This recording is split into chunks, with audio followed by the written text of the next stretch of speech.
So tonight's film is The Blair Witch. Is it just Blair Witch? So tonight's film is Blair Witch, 2016 edition. So I have a couple movies that are queued up that people have requested me to watch, and they are still on the list, rest assured. I had a friend in town today who was going to watch my scary movie with me, and we decided to find something that we both hadn't seen. And recently I've been playing the Blair Witch video game on my PC, and it's been a jolly time. I was looking through a couple just lists of horror movies, just trying to see if there's something that we both hadn't seen. And I stumbled across Blair Witch 2016, and I was like, I'm pretty sure the Blair Witch was from my childhood, so how is this a thing? To my surprise, it actually is a newer film that is kind of a follow-up to the original film, because it follows the story of a boy whose sister was one of the original Blair Witch people that vanished, and the tapes were found footage. So he's going to the same woods to try to find her. And the whole movie shot found footage. I do like that they kind of explain the different points of view a little bit better. They have these little Bluetooth earpiece thingies that also have a camera attached to them. So as the camera is switching from person to person to person, you understand that it's because they all have these different little POV video cameras on them. So I really enjoyed that they explain that, or there's a reason for that. It's not just one of those weird kind of like Hell House where there was just weird camera shots that didn't make sense with the style of found footage that it was. Today I was accompanied by my wife, my good friend Chelsea, and my roommate Chris. We all decided to watch this movie together, and I have a pretty solid sound system. It's not state-of-the-art or anything like that, but I've pieced it together over the years with multiple different speakers and setups and stuff like that, and it is enough to definitely shake the house. So, of course, with any good horror movie that I'm not watching in here in my office with my headphones on, we blasted it very loud, and there was so many jump scares. I've previously said in some of my videos that jump scares to me are kind of cheap, but with a found footage movie based off of people who are going in the woods looking for someone that vanished years ago, I expected that's what this movie was going to be. And oh boy, did it deliver. My wife, she's not a scary movie person. It's very rare that I'll get her to watch scary movies with me, but every once in a while I can coax her into it, you know. Give her empty promises of back tickles while she goes to sleep. I hope she doesn't see this one. And so she watched it with me, but she doesn't do horror movies, and she's very jumpy when it comes to horror movies. And this movie has a lot of jump scares, and when there are jump scares, they're very loud, abrupt jumps. So her and Chelsea both screamed multiple times, which was just so joyous.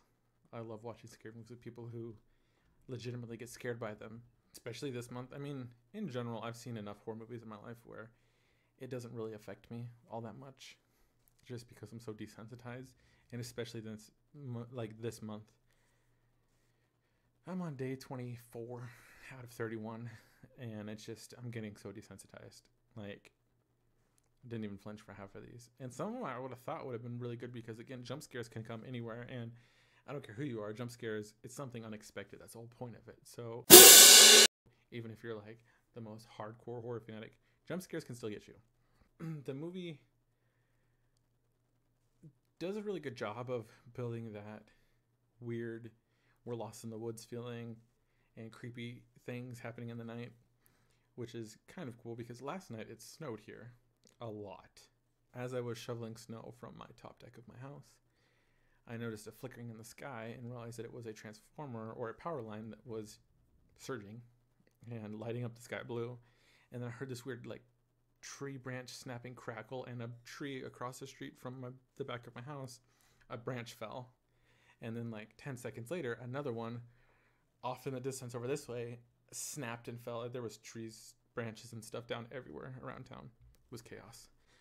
But it kind of really gave me that same feel. So I thought that was really well done. They kind of build that creepy, eerie escape. I like that they have technology in this one. They don't have just one of those old school Panasonic flip out screen cameras that record on tapes. The chick's actually using a DSLR. Comparing this to the original Blair Witch, night and day better, but also it's just newer and a higher production value. But playing the Blair Witch game, which the story doesn't, I don't think, tie into any of these movies. basically in the game, you're playing this guy named Ellis. He goes into the woods to help find some boy, and you kind of uncover the backstory as to why he's looking for this boy. And you end up lost in the woods, and you're walking around the woods at night, and all you have is a flashlight. You have a walkie-talkie that works sometimes, and a cell phone that again works sometimes. And it's just very creepy and dark. In parts of the game, the creatures or the woods or whatever it is attacks you. You don't really see them, but you have a dog that alerts you of what direction they're coming. You have to point the flashlight, and then like the screen flashes really bright because like they're afraid of the light. And a couple times I've caught a glimpse of what it is. It's kind of poking out behind a tree, and it's this really weird slender man, tall figure that I thought was kind of weird because I don't think in the original Blair Witch it actually shows what the Blair Witch looks like.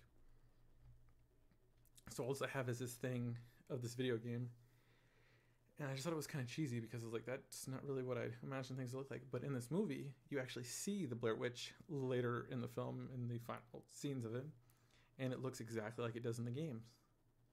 So I thought that was kind of cool. But for this film, I'm thinking, I would say this one I would give an 8. It was very well done.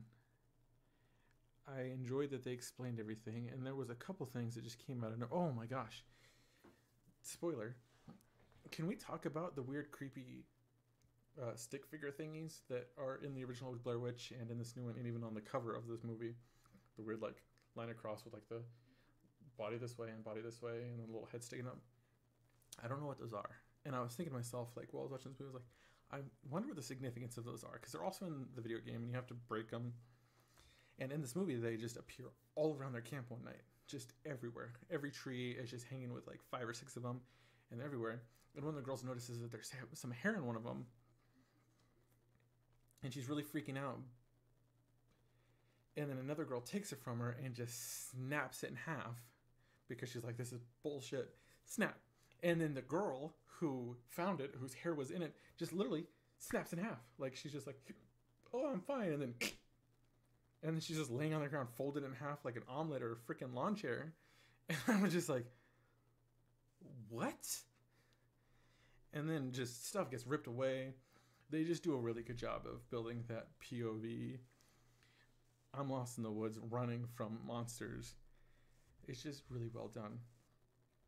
And for how kind of low budgety the film appears, because I mean, it's just kids in the woods. I can't imagine the production value was super high, or like the production costs were super high on this movie. The CGI looks great for the times that they're CGI. They do a really good job at just making it creepy. Girl stuck in a tunnel, being lost in the woods, it apparently being dark for like 5 days straight. Like, just weird coincidences. So this one, I'm going with an 8. Definitely check it out. Again, it's the Blair Witch from 2016.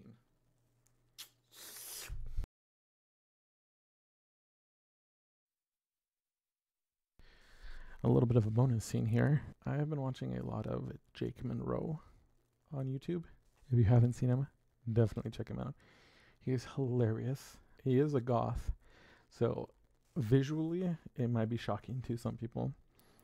But trust me, give it a try. Watch one of his try not to laugh videos where he tries not to laugh, reacting to different various funny videos on the internet. They're hysterical. And I was watching a couple of videos tonight, and I realized that I kind of stole the whole, I think he goes like, or something like that. And I don't know why, but just, that's my thing. I don't know why. I don't know what caused me to start doing it, but then I watched a couple Jake Monroe videos tonight and realized that he does a really similar thing, and that I kind of stole his thunder there. I'm sorry, Jake, but I mean it as an homage to your wonderful, wonderful content. I'm just kidding. I wouldn't do that. Except for I did.